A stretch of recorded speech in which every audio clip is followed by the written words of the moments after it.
So obviously I haven't had any experiences with interactive technologies as an instructor, but as a student I have. Even coming from a very small school, we were lucky enough to get a couple smart boards, or well, that's what we called them, but the brand was Promethean, so I've had a bit of experience with them. So that answers the next question for me. What type of interactive whiteboard would I get? I would get the Promethean because I've had experience with it.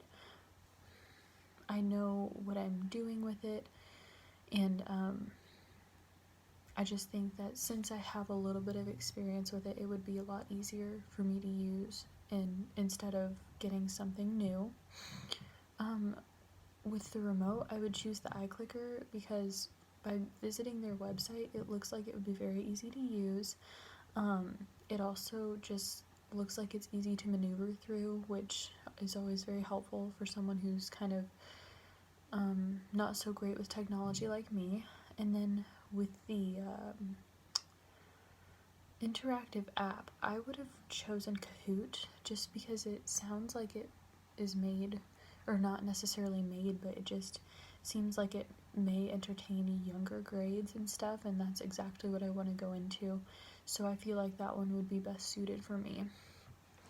My thoughts after reading the article. I thought it was interesting, but some of me kind of thought that maybe we're making it too easy on these kids, A huge thing that comes out of classrooms is these children learning to interact with others, through their speech, through their words, not just using some little clicker. And by using a clicker, these children might be learning, oh, it's okay, I don't have to talk in front of all these people. And me, as a very shy person, I think that I would be even more quiet and shy if I hadn't had the experiences of discussing through a classroom. And if we used clickers when I was young, I just don't think I would have come out of my shell as much as I did.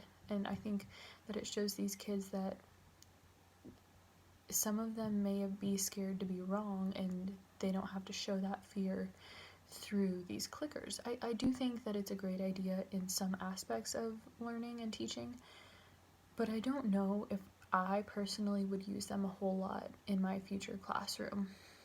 And I don't think that there is obviously enough research as to whether they totally help in elementary classrooms or not just by reading this article. So I think that I probably wouldn't get into them too much, maybe for like a not discussion, but a interactive quiz, interactive study session before the quiz. I think that's exactly what I would use them for, and almost like a quiz bowl kind of way, just to make it fun for them, but I would still send them home with a study guide too. I don't think that by using these clickers we have enough research to show that they are more sufficient than regular teaching.